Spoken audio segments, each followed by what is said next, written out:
Good morning, everyone. It's fantastic to see you all, or at least see the lovely photos that you've pitched for when you're off screen. So welcome to this event. We're really excited to spend some time with you this morning.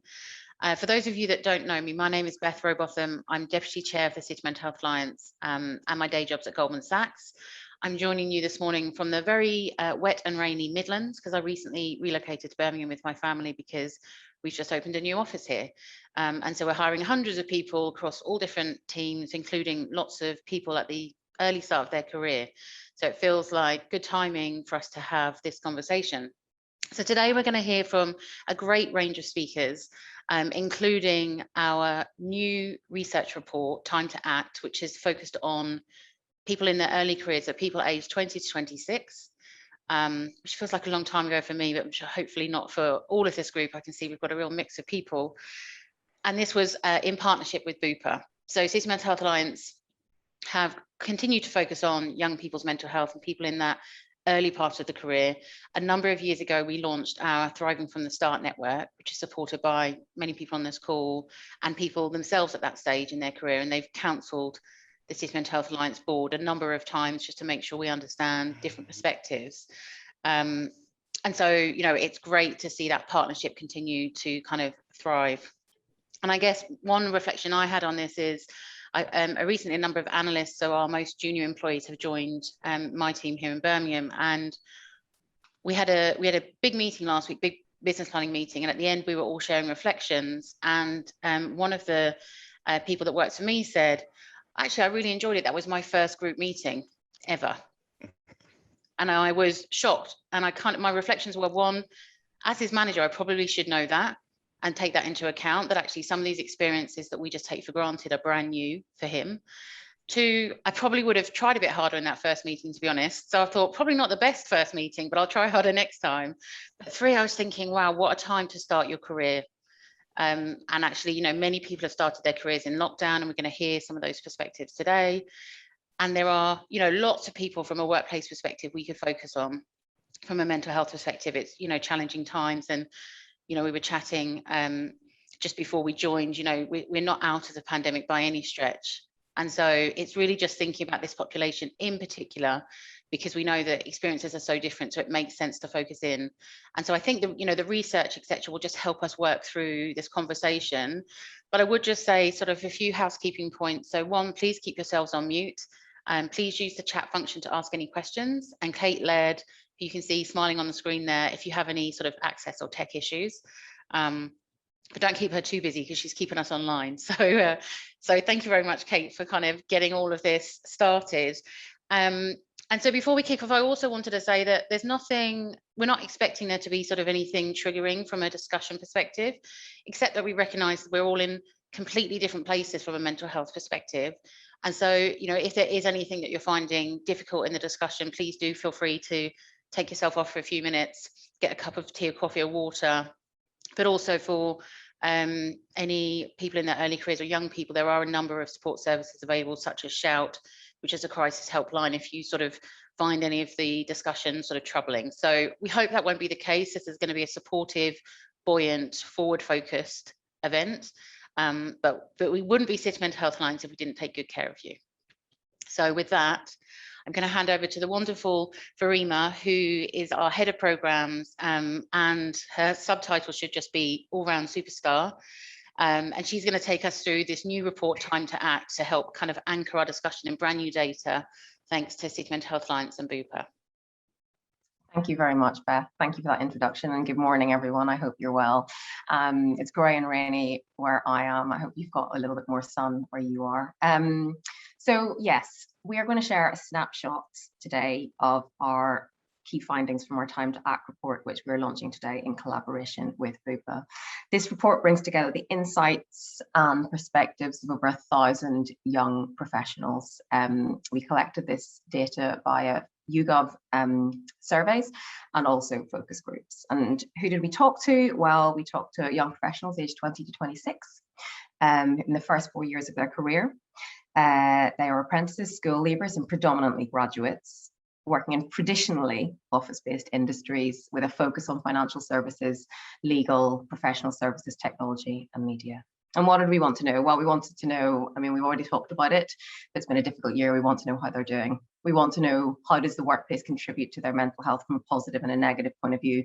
And really importantly, we wanted to know, what can we as businesses do to support young professionals so they can thrive in the workplace? So I'm just going to attempt to share my screen. But at the minute, hold on, excuse me. Apologies, it's not coming up. So Kate, I may need to ask you please to bring it up. Apologies for the delay. Thank you, Kate. That's brilliant, thank you. I'm going to do that next slide, please thing, which is quite annoying. So apologies in advance for that. So if we just go to the next slide, please. So there's a high incidence of poor mental health in this population. If we can just go on to the first bullet point, please. 72% experience poor mental health in the last 12 months. So a really high reported incidence. And if I can just break that down a little for you in terms of what that looked like. 45% said it was consistent low mood. 24% said that they had had panic attacks. 17% said that they had had suicidal thoughts. And 2% of our respondents said that they had attempted suicide. These stats are devastating to read. It was devastating to review at the time. And I think it's fair to say that we're in the middle of a mental health crisis for young professionals. And I'm conscious that there's been a very difficult year for people, for everyone. But these stats do build on stats that we saw before the pandemic. In January 2020, the CMHA did another survey of early careers job seekers at that time, where they're finishing education and about to go into professional environment, and they were looking for their next role. And 76% then said that they had experienced poor mental health, such as anxiety, depression, and suicidal thoughts. So that was January 2020. It is very clear that this is a persistent and enduring challenge, and it is something which all of society must address. Just want to pop onto the next stat. I just also want to flag that at some point in their lives, 32% of our respondents had an official diagnosis of a mental health condition, and that could be depression, anxiety, eating disorder. We don't know from the survey, we don't know where they are on that journey. They could well have recovered. It could be a long time ago, but it's just, I think, worth noting that as well. Next slide, please. So impact in their career. Look, the human cost of the stats that we've just discussed are immeasurable, but looking at it through a workplace lens, we wanted to look at how is this impacting their ability to thrive at work? How is this impacting them fulfilling their career potential? Well, 28% took leave because of poor mental health. Interestingly, 20% of that was sick leave. 8% took leave for poor mental health and covered it as annual leave. So they took their annual leave to cover when they felt they couldn't come to work because they weren't well. 17% said that they needed to take leave, but they didn't, suggesting there's a significant level of potentially presenteeism and feeling pressure or stigma about not wanting to admit that they need the time off. And it's also holding them back from reaching their potential. 20% said poor mental health has impacted their ability to do their job well and concentrate at work all the time or often. A further 41% said sometimes.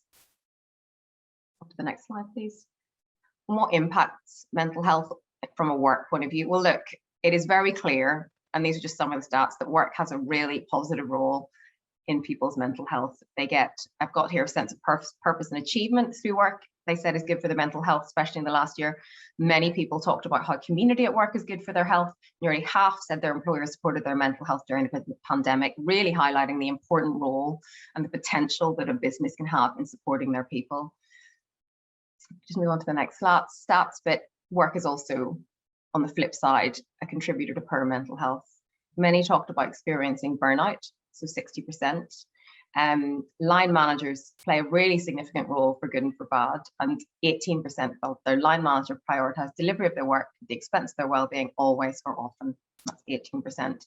Mental health and stigma at work comes through really strongly in a lot of the questions we asked and at focus groups. 43%. And it actually is making things worse, because 43% said that trying to conceal poor mental health from their employer negatively impacted it further. So it's not just stopping them reaching out for support, it's actually making them feel worse. So I just wanted to share some of the quotes that we collected. I feel like from our speaking to focus groups and to people about this research, I feel like the expectation of my employer and industry is that I frequently should prioritize meeting deadlines over my sleep, which is really important for my well-being. The organization I work for talks a lot about mental health. Optically, it's there, but culturally, it is not quite there. Senior leaders have been open about prioritizing their mental health, which is good to see. However, I think that whether a person at the start of their career will feel comfortable asking for time off for mental health reasons will depend on their line manager. So what impacts mental health beyond the workplace? The reasons are myriad and layered, and it's everything from pandemic and lockdowns, which you'd absolutely expect. Eco-anxiety comes through very strongly. Personal finances, which came through very strongly in our January 2020 survey as well. For women, experiences of sexism. For people from minority ethnic backgrounds, experiences of racism. I just want to pick on two of these that came through strongly in the focus groups as well. Firstly, one is loneliness. Nearly 2/3 of people felt lonely and said that negatively impacted their mental health. Again, it's been an extraordinary year, but this loneliness and these feelings seem to have continued onwards. And what is quite heartbreaking about it as well is that there's clearly from the focus groups that we ran a really intense feeling of shame as a young person around admitting that you're lonely. There was one person who said, I'd be much more comfortable saying that I live with depression or anxiety than say that I'm lonely, because I feel like it reflects on who I am as a person. Unhealthy perfectionism is a key theme that we're seeing coming through time and time again. This idea of not healthy striving for excellence, but pushing to fear of failure, fear of making a mistake, fear of not living up to unachievable standard. And so that's something that the CMHA has been doing work around, but we will continue to do work around. So what do they want from employers? And look, I think the important thing to say here is that our research points to a really clear path forward. Young people would like their employers to support them. They are looking to their employers to help support their pulse of mental health, and it is already happening, which is great. So we just need to build on that. So 9 in 10 say that employers have a responsibility to support the mental health and well-being of their people. 47% said that it's one of the most important things they would look for in a future employer is whether it would prioritize their mental health. And 66% are more likely to stay with an employer if it supported their mental health. So this isn't just the right thing to do, it is business critical that businesses are looking at this for this cohort. Just move on to the next slide, please. And what do they want? The report goes into a lot more detail on this, but I just want to pick out a few things. So 79% line managers are key. That's come through very clearly in our research and in our focus groups. 79% having a supportive and approachable line manager would help them, and 47% more likely to access mental health support through work if there was reassurance it wouldn't impact their career. Coming back to that kind of idea about stigma. And 32% would like their employer to provide training to increase their confidence and skills in managing their own mental health. The other thing I would say that came through really clearly is that people, they want to take responsibility for their resilience. They would just like more tools and more support in doing it. A stat that's not on here is that they've also, a large majority would like their employers to help them draw a line between work-life balance. That for people especially that started in lockdown where they didn't have the norms of an office day, even though they've gone back to the office, they said they're still struggling. So there's something there to help them manage that. And that also comes back to rest and recovery breaks between busy times at work, so they don't feel like they're burning out. And 33% would like more mental health support, so counsellors, EAP, and private mental health insurance. I do also want to talk about this 84% stat. They feel a strong sense of responsibility that they should be supporting the people around them. And so 84% said that they think it's important to develop skills at work so they can support a colleague in need. Thanks, Kate.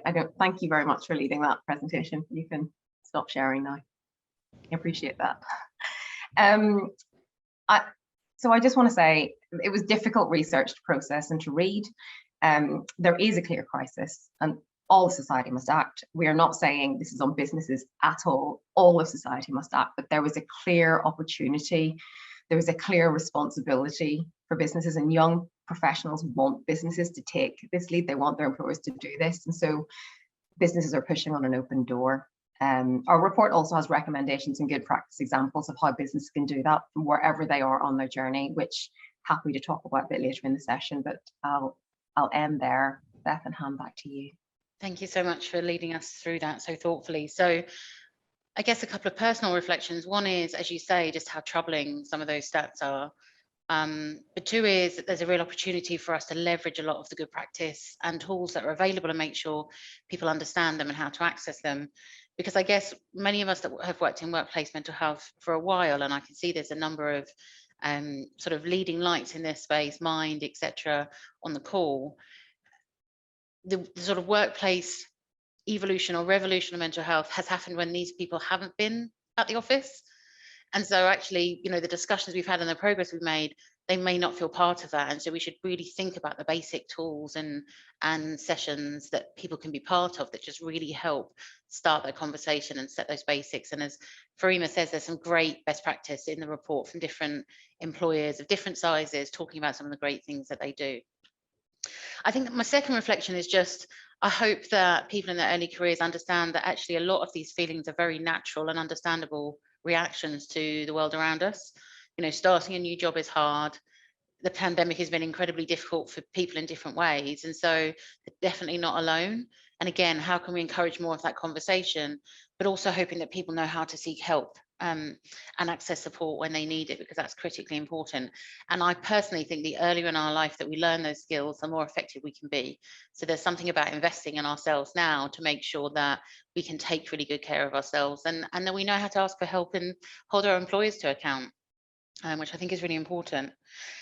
The final thing, and I think this leads us very nicely to our second speaker, Will Banks, aptly named graduate at the Bank of England, just to share a little bit about your personal experience about being in that early part of your career, to helping us bring this topic to life a little bit. And then perhaps we could just think about some of your thoughts about things that businesses could do that would help, or things that you have seen that would help. But with that, I'll hand over to you, Will. Great, thanks Beth, and good morning everyone. I think my first reaction to this report is that the stats, while shocking to me as someone in their early career, they aren't surprising at all. So starting by speaking from a personal perspective, I've had a diagnosis of anxiety and depression for around 5 years now. And I think it's probably at its worst just when I was starting my career remotely.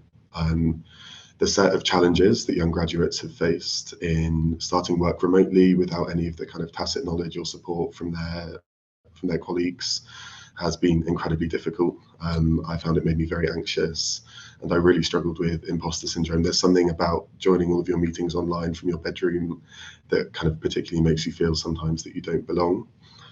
And as a member of the Thriving from the Start network, it's something that I see across the industry and across those in their early careers. Conversations around poor mental health are alarmingly frequent, and in fact I'm surprised that it's only 72% who've experienced poor mental health in the last year. Among kind of my colleagues and my group of friends, I would say it's probably even higher. I think one other reflection that I would have is about what businesses can do and the ways that they can positively support the mental health of their employees, especially their youngest employees. So joining online, as I mentioned, it can be a little bit hard to get a sense of the culture of the work environment. But where I work, I was really lucky to be proactively approached with advice and support around the wellbeing offerings available at the bank. And immediately, that was kind of in the first 2 weeks of my job, and I immediately got the sense that there wasn't a stigma around talking about my mental health. In my case, my anxiety was particularly bad at the start of this year, the start of 2021. And the fact that there was that open doorway to talk about mental health meant that I was able to access some of the great support that the bank offers. So I've been in therapy for, half a year now. And while I think it's great in itself that the bank provides that support, I think the more important thing is providing that culture where it's okay to ask for the help. I think most employers do have some support available, but I don't think every employer creates an environment where people feel comfortable asking to access it. And then just kind of one final reflection from me. a lot of the report focuses on the negative impact of the pandemic, and I think it's very clear that that has had a negative impact. But I think I'd emphasise to those on the call today that there are structural issues here that existed before the pandemic started, and unfortunately I think will continue once we return to the office and the pandemic is kind of in the rear view mirror. Starting your career, regardless of whether it's in person or not, is a very high pressured time. A lot of the employers on this call have very, very competitive application processes that put a lot of pressure on their young people. And so I would say that even once we're back in the office and things are slightly better, employers will still have a really strong responsibility to look after their youngest employees. Thank you, Will. It always gives me great hope for the future when we hear people at the start of their careers talk so articulately about their own mental health, but also that it's great that you can already see some of the key challenges and things that you think that employers can tackle. And you mentioned that you're on the steering committee of Thriving from the Start, I think earlier on, and that organization has helped, well, that network has helped businesses think about their recruiting processes just as you described. So let's keep that conversation going, I think, within our businesses and within City Mental Health clients. Okay, so I'm going to move on now to our third speaker, Alex Perry, who is CEO of Bupa. Bupa have been incredibly supportive of this work, Alex.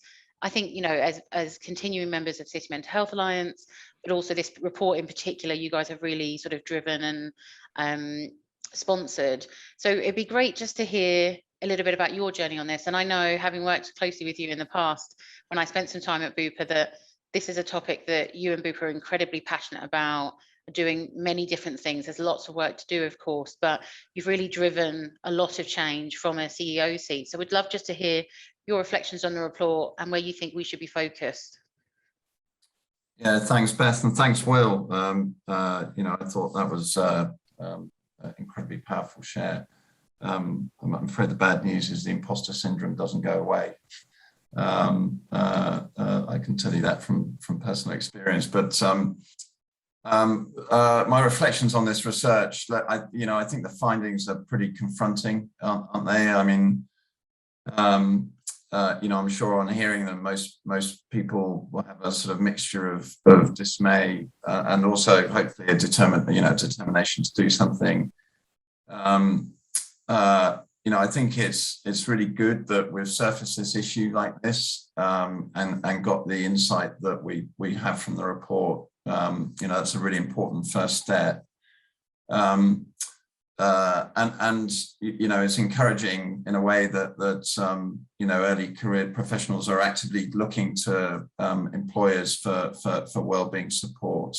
I think that's a really good thing. It gives us a bit of hope there.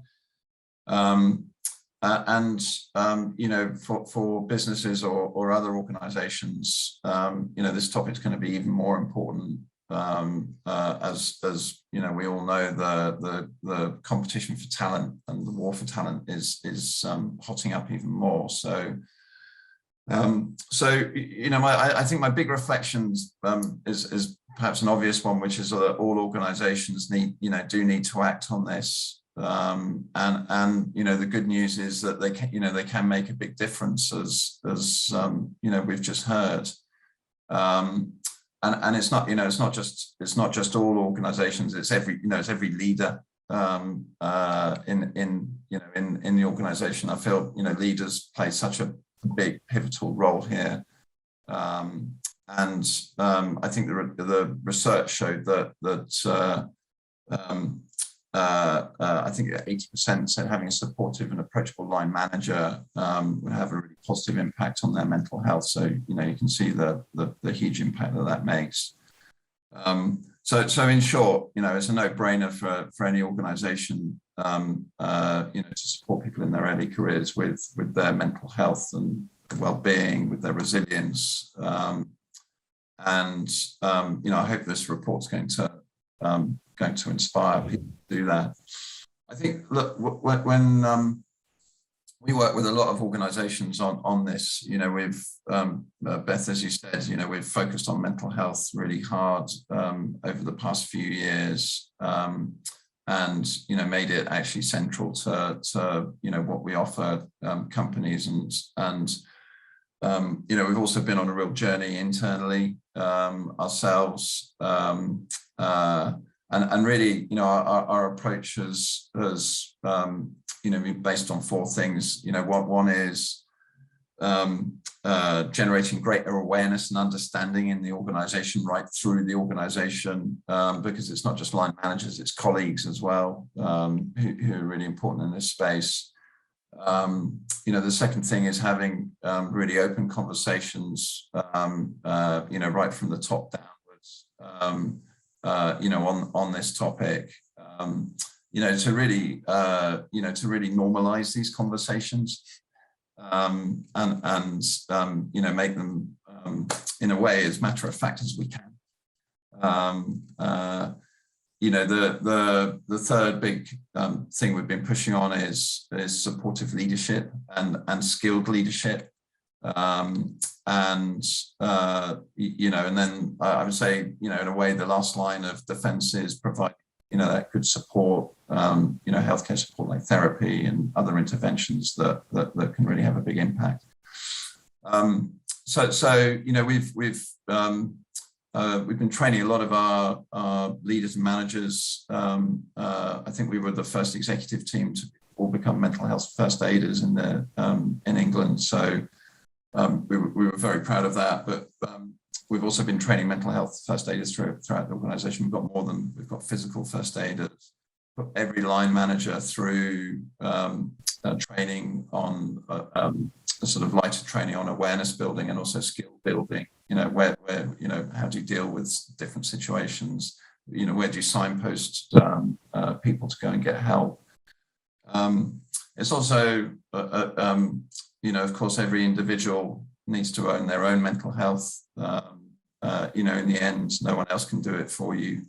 You can have all the support, but in the end, you've got to do it. So we've also, a couple of years ago, rolled out resilience training for everyone, and again, both to make people more aware of kind of where they are mentally, and what to do about it, what might cause them issues, what to do about it, and again by training everyone, that opens up the conversation and gives everyone in the organisation a language, to be able to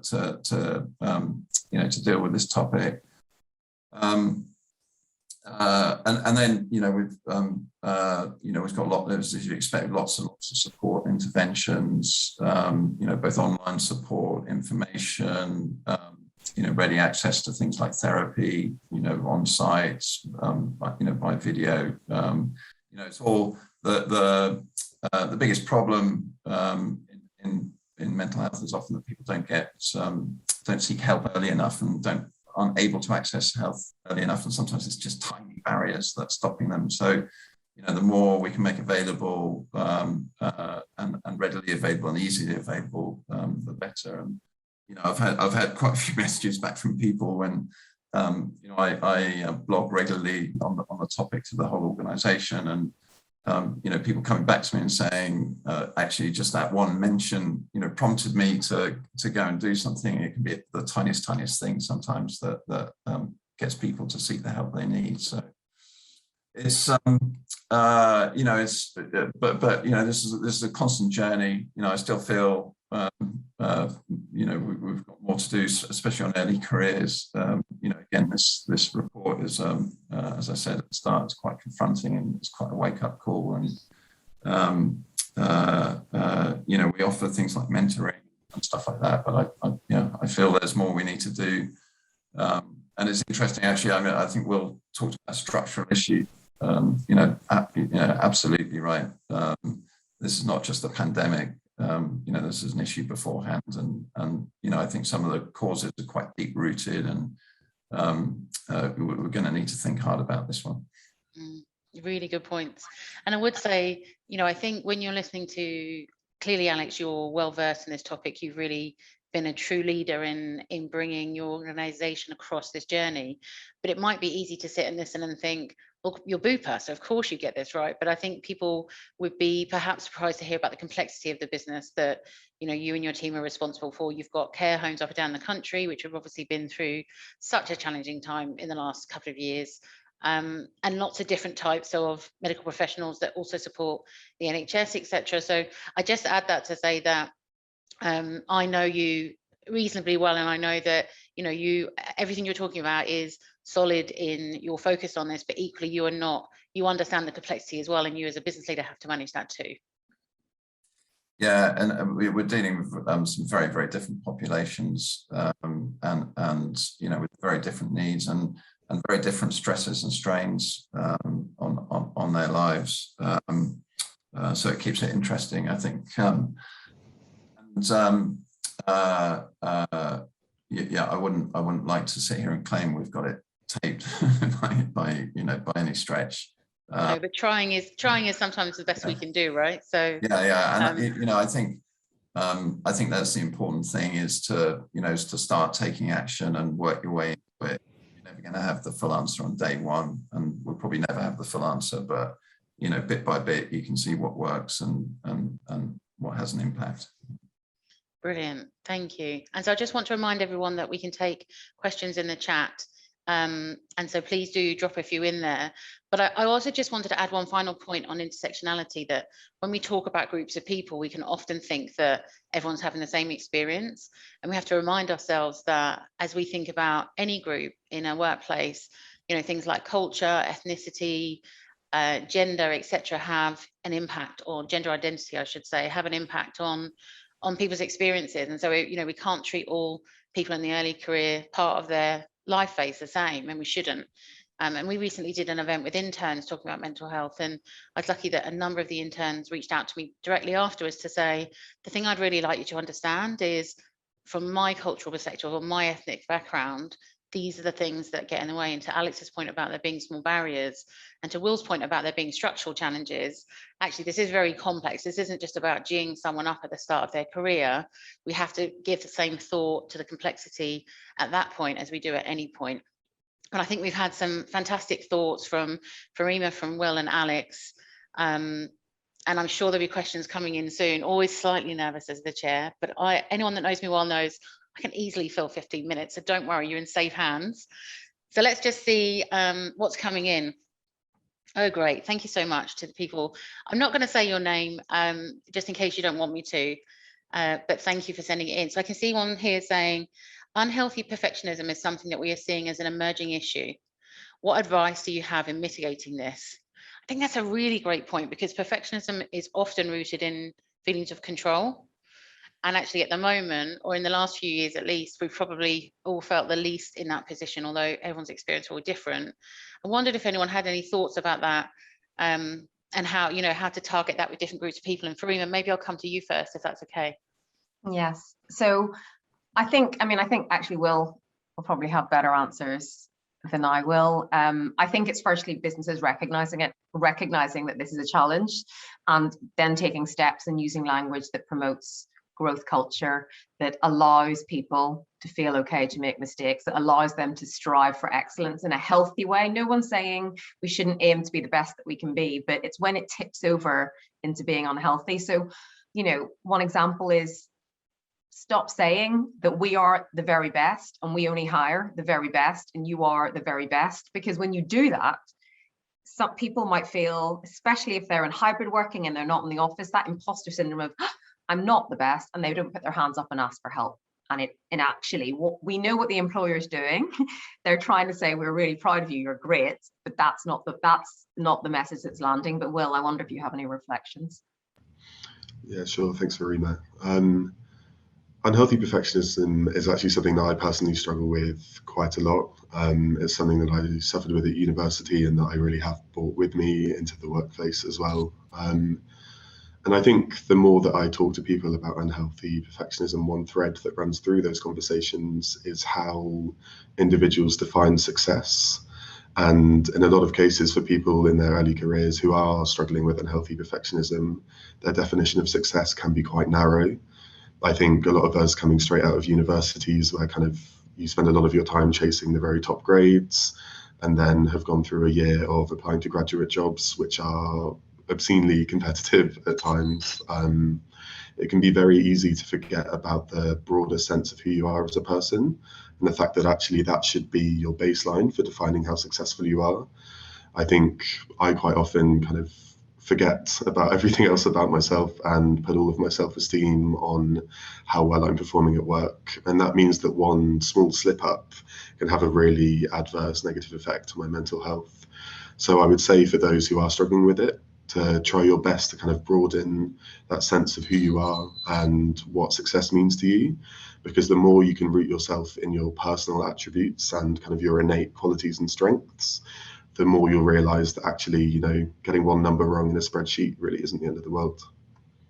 I love that point. That's really, really important. And so finding time to do other things in life is really key. And actually it gives you something to talk to people at work about. We always found that when, I don't know about anyone else, when we came back to the workplace, it was like, what did you do at the weekend? Well, nothing. So it's quite nice to be able to do a few things again for those of us that can. Okay, so I can see some more questions coming in. One question about whether this work, or I guess in the panel, has any thoughts about the transition from university into graduate life, because those early sort of weeks and months, there's quite a lot of change going on for people. Might be moving, might be juggling sort of a new job, new manager, and a new manager is hard at any time in your career, but at the beginning in particular. So just wondered if this group had any thoughts about that specific part of the transition and if that came up in the research. I think that this research, but predominantly actually the research we did from January 2020, really shines a light on, look, starting a career is exciting, starting a job is exciting, but it also comes with more new experiences than you've ever experienced in your adult life before, and the expectations of a line manager, learning to how financially manage your own finances, and that comes through very strongly in this population about managing of personal finances and stress around that.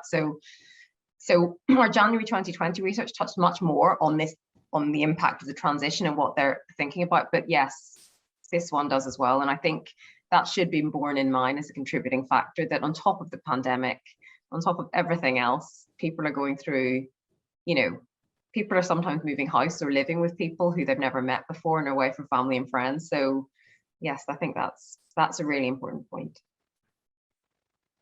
I think if I could just come in on that as well, I'd completely echo what Verima said, actually, that we kind of take it for granted that new employees are kind of academically capable of doing their role. And so kind of it might be easy to think that therefore they'll be okay and they'll settle in kind of quickly. But if you consider the total change in personal circumstances that comes with the start of work, suddenly the slight step up in the academic requirements or kind of the knowledge required can become very overwhelming. So at university, kind of the people that you work with all have a very similar level of experience to you, and also don't feel like people that can put pressure on you to work harder. A lot of that is self-motivated. And when joining an office environment, suddenly you feel that there are all of these more experienced people than you who you are accountable to and that you have to perform well to impress. And that change in circumstances can make it very easy, even for those who have kind of got on top of their unhealthy perfectionism at uni. It can be very easy to slip back into those habits. And there's a sense of you've lost your peer set of colleagues who were there to support you, and suddenly you're in a room of people to impress. Really good point. And actually, we've had another question come in about stigma, and just recognizing that on this topic, we have made a good amount of progress, but there's still lots of work to do. And so the person asks, how do we continue to destigmatize opening up and struggling with mental health in the workplace or with friends? Because it is difficult. And I think one of the things that I noticed, I was on maternity leave during the first and second lockdown. So I came back to work and everyone said, I would say, how are you doing? Well, I'm not doing brilliant, but obviously, you know, it's not as bad for me as it is for other people. And there was this constant sort of, I understand why people are doing it, but it was almost like not giving people space for their own experience because, you know, they maybe weren't on the extreme end. And so I'd love just to hear a thought from each of you, actually, as we're sort of motoring towards the end of this like fascinating session you've all contributed to. Like, how do we, because that's really the basic here, how do we continue to destigmatize this topic and continue to make progress? And Alex, perhaps we'll start with you, if that's okay. What should businesses be doing? Yeah, I mean, I think it does come down to you know, some of the softer aspects of this. So I think it's really about normalizing the conversations in my view, you know, making it sort of matter of fact to talk about mental health, just like you talk about physical health, right? You know, it's very easy to talk about how you've got the flu, or you know, you're feeling rough or whatever, and you know, that's got to be led from the top down, and it's also got to be done frequently, I think. You know, so it's not this grand, you know, once a year thing on World Mental Health Day or whatever. You know, it's just got to become part of the conversation that people have at work. Yeah, it's and again, it's not something that can happen very quickly. I think, you know, it's you know, got to take time to sort of percolate through organisations and through society as well. You know, and we're seeing that happen increasingly, which I think is great. But we've still got a way to go. Yeah, good point. And I think it also about, if you think about new joiners, like if you do the events in October, well, if you join in November, you know, you missed it. So actually making it regular is really important. Will, I might come to you next, if that's okay. Yeah, my answer is very similar to Alex's, actually, in that I think the starting point for all of the attempts that we might make to reduce stigma should be just open conversation. And I think what I might add is that those conversations should be welcome in any part of the organisation. So it's great to hear from your HR professionals about it. It's great to hear from your line managers about it, but also among your peers and among your grad cohort. And I think every single time that you hear someone talk honestly about their mental health, even if it's just simply saying, I'm struggling a bit today, is very validating for any struggles that you might be having. And so if you feel comfortable to be having those conversations in every room that you're in at work, that's kind of the thing that's going to make you most likely to feel comfortable reaching out. Thank you. Really great points. And Farima. Thank you, Beth. I think it's a really good question. And look, we have 3 recommendations for businesses on how they can support people in early careers. And the first thing is create a psychologically safe environment which challenges stigma. And that can be done in all the ways that Will and Alex have talked about, and it's frequently. And we have a number of members who give examples in the report about how it starts even before the first day at recruitment, and when you receive the offer, you know, not always in, you know, not kind of big massive signs, but it's just always there. It's always there. And while I'm here, the 2 other recommendations that we have for businesses to focus on is create that psychologically safe environment that challenges stigma. Secondly, think about your work environment. Is it mentally healthy? Do you have job design that is supportive of people? Do you have breaks between work, allowing them to develop their resilience? And the third thing is signpost and offer mental health support. And we've already talked about that, and that's fairly straightforward. But EAP, private mental health insurance, mental health first aiders, a compassionate line manager, peer support, all of that, giving people access. But what our research does show us is stigma is so high, and as Alex talked about, there are barriers. It must be a priority to challenge that and normalize conversations. Brilliant, thank you. So I think we've had some really great insight and advice from you all, that we've got this fresh news data that can help us sort of stimulate discussion within our organisations. And I was certainly sharing it in our organisation this morning, and we were thinking about actually how we could use this to connect with different people in the organisation. Some great points about leadership and making sure that our leaders are ready for this, but not just sort of, you know, it needs to be authentic, and they need to really understand this and do it in their day-to-day, not as a one-off. And Will, I think, you know, your personal perspective is always so powerful in helping people ground the numbers in real experience. So thank you so much for being so open. I guarantee that your openness will have prompted someone to think about something differently today, help them understand a slightly different perspective. So thank you so much to you all. Please do download the report. Let us know what you think about it. Share it with others. Let's start a conversation, and let's think about what we can do now to act together. And I think Farima gave us some perfect examples of very straightforward steps that we can take together. So thank you very much for your attention this morning, everyone. I hope you have a wonderful day, and we look forward to continuing this conversation with you. Thanks very much. And thanks to the City Mental Health Alliance team for all of your work to pull this together, and for Bupa for sponsoring the report. Thanks, everyone.